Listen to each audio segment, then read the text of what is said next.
你有没有过这样的经历？一个人在家时，明明门窗紧闭，却总觉得背后有双眼睛在看着你。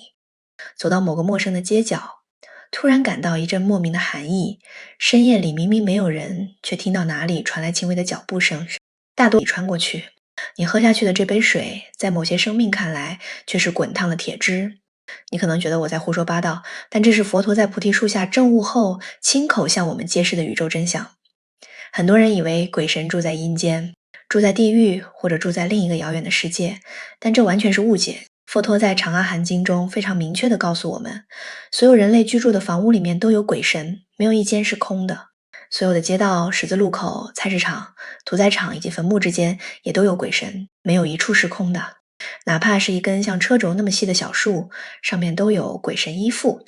注意，这里藏着一个关键，真正的共居是我们的身体和他们的身体在同一个空间坐标上完全重叠在一起。这就像家里的电视信号，同一个房间里同时充满了无数个频道的信号，彼此重叠，互不干扰。你打开电视调到哪个频道，就会看到哪个频道的画面，但其他频道的信号一直都在。我们和轨道众生的关系就是这样，我们的身体可以毫无阻碍地穿过他们的身体，他们的身体也可以毫无阻碍地穿过我们的身体。这就是佛教最震撼的宇宙观，不是有多个平行宇宙，而是同一个宇宙里同时存在着无数个维度的世界。轨道是一个非常庞大的生命体系，后世论师将其分为3大类，有威德轨、无威德轨和中间轨。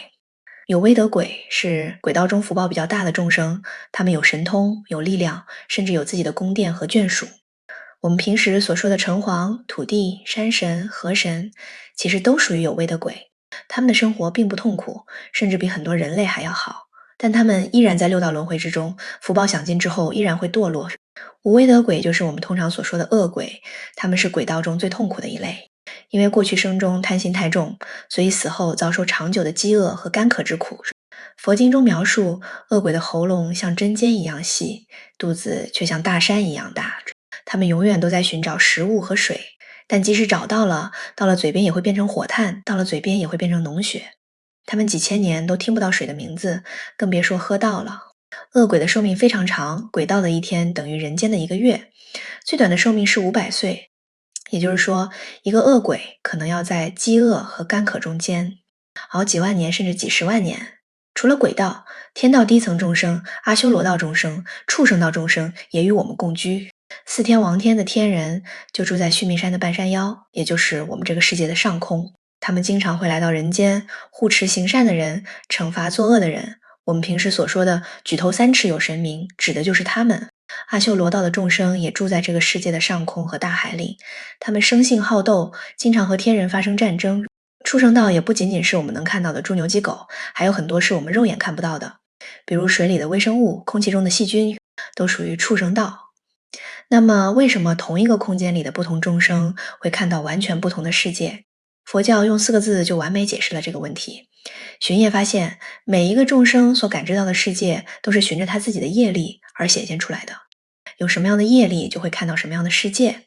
佛教有一个非常著名的比喻，叫做一水四溅。同样是一滩水，地狱道众生看到的是滚烫的铁汁，恶鬼道众生看到的是腥臭的脓血，人道众生看到的是一杯清澈的水，天道众生看到的是甘甜的甘露。这个比喻最震撼人心的地方在于，它告诉我们，没有一个客观存在的水，水本身并不存在，它只是不同业力的众生对同一能量场的不同感知而已。你以为你看到的水是真实的，但在恶鬼看来，它就是脓血。你以为恶鬼看到的脓血是幻觉，但对他们来说那就是100%的真实。那么到底谁看到的才是真相？答案是没有真相，或者说每一个众生看到的都是属于他自己的真相。这个道理可以推广到宇宙中的一切事物。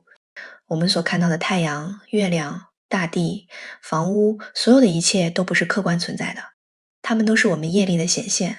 这就是为什么我们和轨道众生可以共享同一个空间，却互不相扰。因为我们活在各自的业力世界里，我们看不到他们的世界，他们也看不到我们的世界。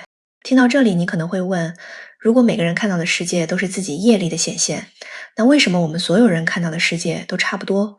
这就涉及到佛教中另一个非常重要的概念，共业和别业。因为我们人类有相似的业力，所以我们会看到相似的世界。我们都造作了需要喝水才能生存的业力，所以我们都看到水是可以喝的。我们都造作了需要住在房子里才能遮风挡雨的业力，所以我们都看到房子是可以居住的。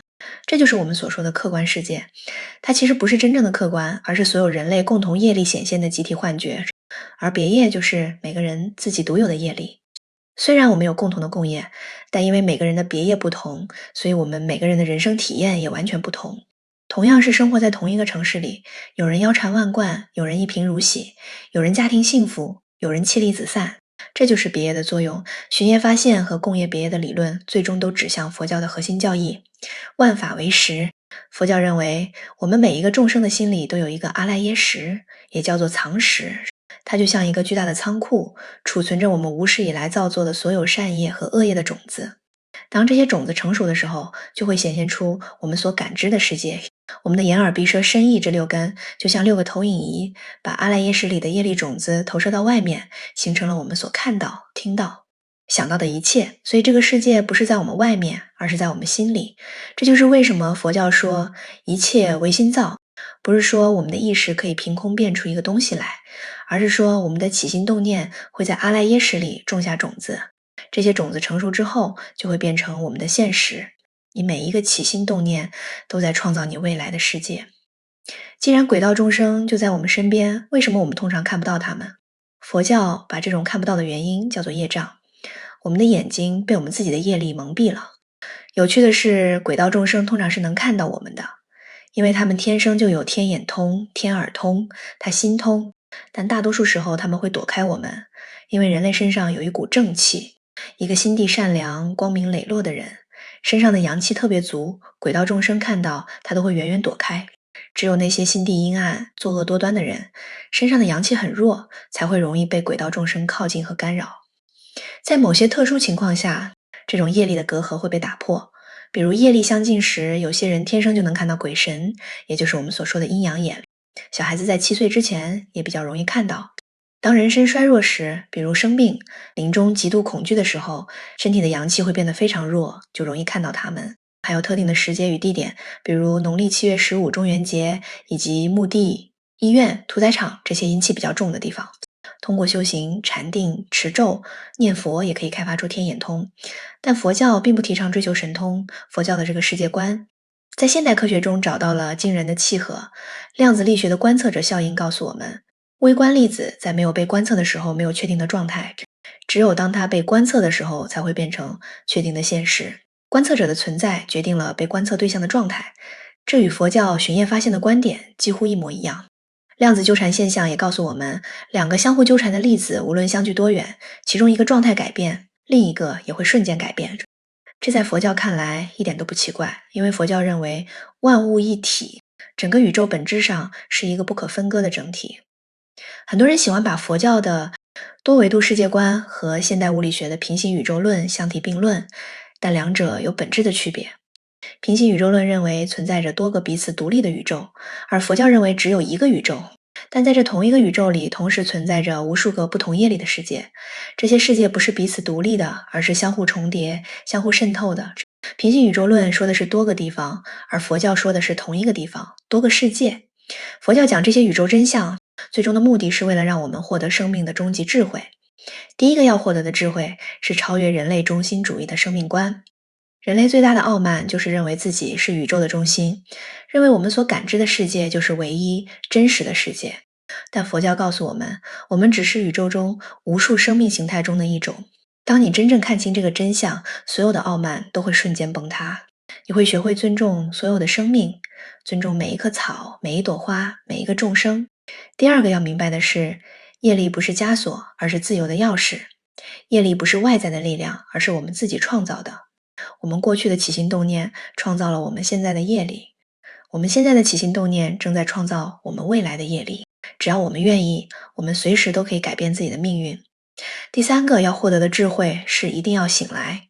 我们都是在做梦的人，把这个虚幻的业力世界当成了真实的世界，在里面追逐名利，追逐感情，为了这些虚幻的东西而痛苦不堪。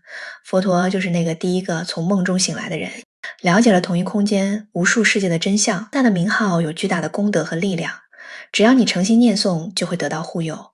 人生最大的痛苦不是贫穷，不是疾病，不是死亡，而是无明。是对宇宙真相的无知，是对自己生命的无知。今天你有幸听闻了这个真相，希望你不要把它当做一个新奇的故事，听过就忘。希望你能把它融入到自己的生活中。愿你从此升起谦卑心、责任心、慈悲心。愿你从此远离恐惧，远离烦恼，远离痛苦。如果你觉得这个内容有用，记得点个订阅，也分享给你身边那个需要看到它的人。